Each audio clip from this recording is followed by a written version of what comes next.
vacationing with your children create definite cherished memories, but we all know that choosing the right vacation for the entire family can definitely pose a challenge. Joining us from New York City to share tips on planning your next family getaway is travel expert and Taking the Kids columnist. Good morning, Eileen. How are you? I'm great, Sabrina. How are you? Good, good. If you wouldn't mind telling my audience just a little bit about you. I'm the creator of a website called Taking the Kids, and I've been a syndicated columnist for a long time. I'm also the author of a series of kids guides to big cities. The latest one is to Maine, which offers a kid's perspective on where to go and what to do when you get there. We interviewed a lot of local kids for each book. Oh, fun. I love that. That's such a different perspective. I love it.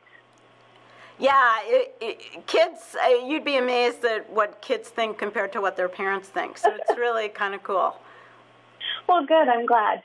So what do you think is the most important thing to consider when planning a family vacation? Well, once you get the budget sorted, I think everyone should get involved in the planning and have a say in the itinerary, even the kids, because they will lead you in unexpected and often memorable directions. And also, we shouldn't be afraid to get off the tourist track, try something different. Don't feel like you have to be in lockstep all the time with what you've planned. To that end, it's really nice this summer that Lipton, which has always been a part of summer celebrations, have worked with TripAdvisor, and they've put together this list of Route 66 road trip gems for people to give them ideas about where to stop for an iconic selfie, or to have a corn dog, or the most famous fried chicken. So it's really kind of fun. It's LiptonRoadTrip.com, and that's something the kids could help decide where to stop, I think, along the way. That's perfect, and I love what you said about getting the kids involved. I think so often we are so caught up in trying to make sure the kids are having fun because we plan everything, but I think really just asking the kids what they want to do, you'd be surprised at where it would lead you. Right, totally, and also leave some downtime. You don't have to be going every minute. On vacation, we are at home, right? So just cool out a little bit. That's perfect. So on that, what do you think are some of the must-haves for a family planning their vacation? Well, obviously, if you're on a road trip, you definitely want to have a cooler so you can stop and have picnics, and plenty of snacks, because you don't want any cranky kids or parents in the car. So I like Frito-Lay's variety packs because they're individual packages, and there's enough of each one, so no one should be fighting over that last bag of Lay's potato chips or Fritos. It's also good to have some audiobooks, which people may not think of, but that's something like the driver can enjoy too, and it can be really fun for everybody to be sharing that experience while you're going. And then another thing is, if you have some new fun little surprises for the kids along the way, just when the going gets a little tough, they can pull something out of a grab bag. It can be kind of fun for them too. Oh, that's a good idea. I wouldn't have ever thought about that. And my kids just love anything with the word surprise in it, just gets their attention. So that's a really good idea. It could even be, a coloring book about where you're going, or a new package of markers, washable ones, hopefully, a patch to put on their backpack, anything really. Oh, I love that. What do you think are some of the top family travel destinations? Well, I think a lot of people are heading out on cruises this summer, and I think it's easy to see why, because it'll fit for any kind of a family, like a multi-generational group or people with older kids. And I think, you can cruise from ports like you can, I think, from Galveston. You don't necessarily need to fly. Carnival carries more kids than any other cruise line, and their new ship, Horizon, basically shows how no one's going to get bored. There's everything on board, from an IMAX theater to a teppanyaki restaurant to a brew pub to a Dr. Seuss water park. So that's one really good bet. And I really think Maine is a hidden gem. I know I think it's really great because you can do things there that you might not be able to do other places, like go out on a lobster boat or go out on a historic sailing schooner, bike ride in Acadia National Park on roads where no cars are allowed. You can shop in the middle of the night at LL Bean. We all like to do things on vacation that give us bragging rights to be the first on the block to have done it. So I think Maine can be one of those places to make that happen. I love that, and I don't think that Maine has definitely been on my list to go, so I'm glad that you said that, because I always like to go outdoors, because like you said, we're indoors a lot, we're on the computer, whether it be for work or home, whatever, but I like places that we can go outside, so Maine is a great suggestion. I like just, getting out there, and whether that be, and I know I've heard this before, cruises have been like hit or miss, so for me it's good to hear that cruises are, becoming a, top family destination, because like you said, you have everything there, so nobody hopefully will get bored.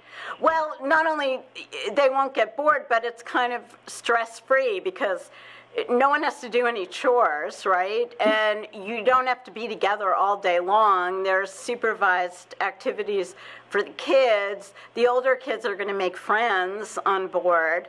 So it's just a good balance. And whatever your budget, you'll find the right kind of ship for you.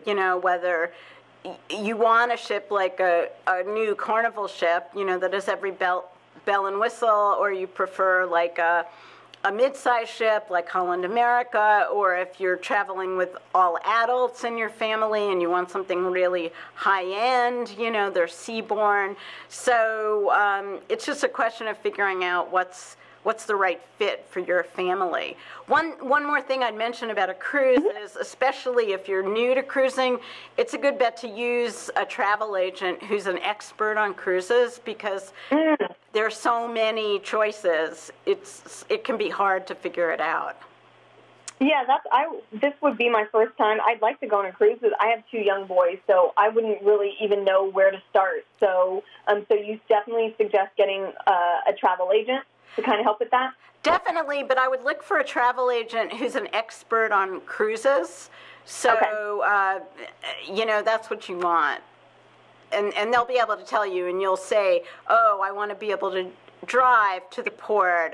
My kids are this age, this is the top things we want. And they'll be able to steer you exactly in the right direction.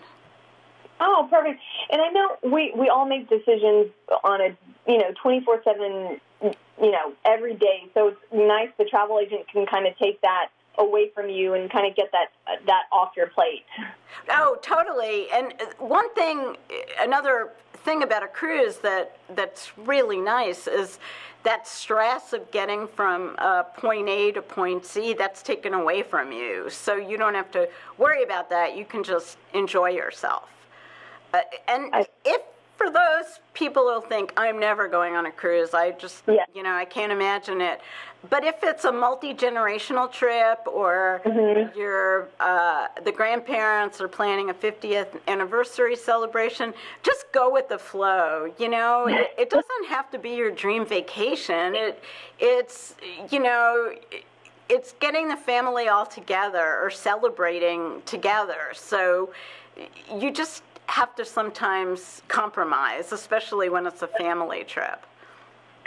I love that. Just compromise and go with the flow. I think that we all kind of need to just do that, especially on vacation. You're never going to please everybody. So. Well, you're never going to please everybody every moment. The aim is to please everybody some of the time. And I think that's a good lesson for kids, you know, to see that things aren't always perfect, and you need to figure out how to make your way through that and navigate. And vacations are a great way to teach kids that lesson. So I love that. I'm always up for a good lesson for kids, so that's a great tip.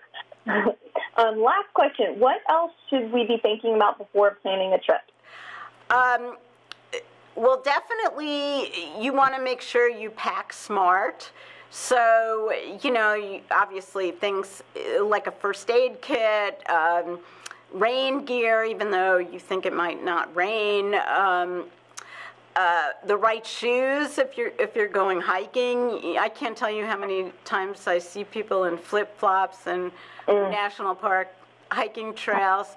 And, you know, clothes that are easy, like things that are quick dry, you know, or wick moisture, stuff like that is really helpful. Encourage the kids to pack their own backpacks, but then obviously you want to check them and make sure they don't have anything like that they shouldn't have in there.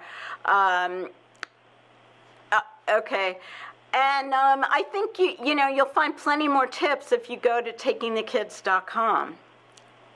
Perfect. Well, thank you so much. I really appreciate all this, Eileen. Thanks, and happy travels. Thank you.